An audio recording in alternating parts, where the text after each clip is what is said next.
team leader for the Swiss infrastructure team. Across my team, we specialise in a range of technical verticals. There's someone focusing on network engineering, someone on security, someone on Microsoft technologies, cloud services, for example, and also open source technologies. On the other side, there's also a team focusing on Swiss software.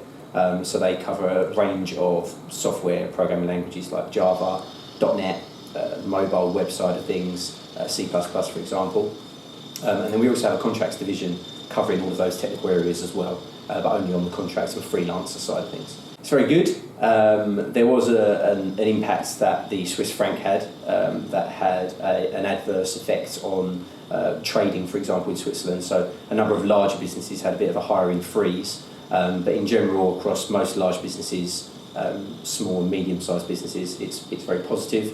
A number of businesses are moving into new technical areas, like cloud computing, for example, is booming. The area of security is really improving and growing at the moment. On the software side, the mobile and web side, UI UX is really booming as well. So it's companies who are growing, replacing new people, but mainly companies who are focusing on new technical areas and specialist areas, if you like. Candidates who are moving into new technical areas have a massive advantage or have niche skills, for example. So there's skills like Microsoft Link is in really high demand on the network engineering side. Somebody who's CCIE certified is really desirable for a lot of businesses in Switzerland. On the software side, people who've got good skills in C++ and Java, for example, are in high demand. So there's a number of businesses who are moving into new technical verticals and focuses. And if you're a candidate who can fit into that, you're in high demand. Candidates who speak German as well, that's a huge advantage, or French, of course, for Swiss Romand. But a number of businesses in Switzerland have Swiss customers, so it's vital that you speak their language. For candidates who are moving from different countries throughout Europe to Switzerland, the main advantage or benefit of that is high salaries that Switzerland is well known for, extremely low tax levels, which is hugely desirable to some candidates from some countries like the UK, for example, or Germany, where tax rates are very high. But it's a booming area for IT within Europe. There's a large number of top businesses who have their headquarters based in Switzerland, for example, a number of smaller businesses who offer highly desirable packages and benefits and bonus structures as well. Some candidates could find it difficult to move to Switzerland.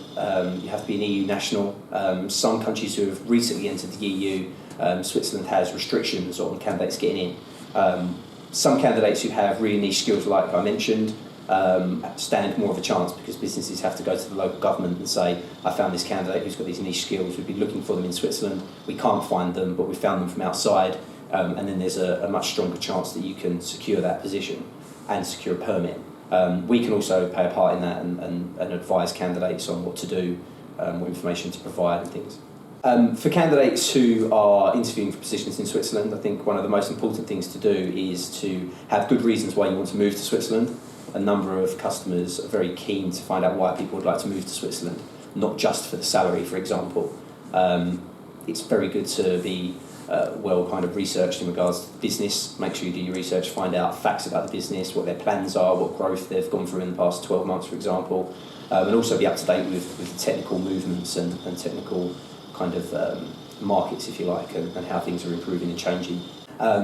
One thing with references in Switzerland, they call it a Zeugnis in the German-speaking part. It's a reference that you would get from your employer, for example. So in Germany, you would get this.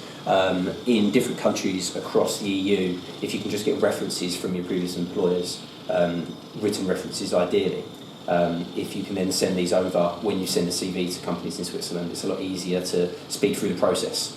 One of the things that kills processes is time, and if you have all of this at the beginning, interviews can be arranged a lot quicker. The better the candidate, the more quickly they are employed, if you like. You'll find that a strong candidate will have multiple interviews arranged within a week. And this is a lot easier if you have everything to hand from the off. Candidates who are looking for a new position in Switzerland, I would say that you should be up to date and very active on social media platforms, like LinkedIn, for example. For the German-speaking part of Switzerland, Zing, so you can see what market trends there are, what technologies are in high demand, connect with somebody like us here at Darwin who are looking for professionals who are looking to move to Switzerland. Look on our website, on Darwin's website, to see what jobs we have advertised at the moment. But I'd say social media is one of the most important things to stay up to date with everything.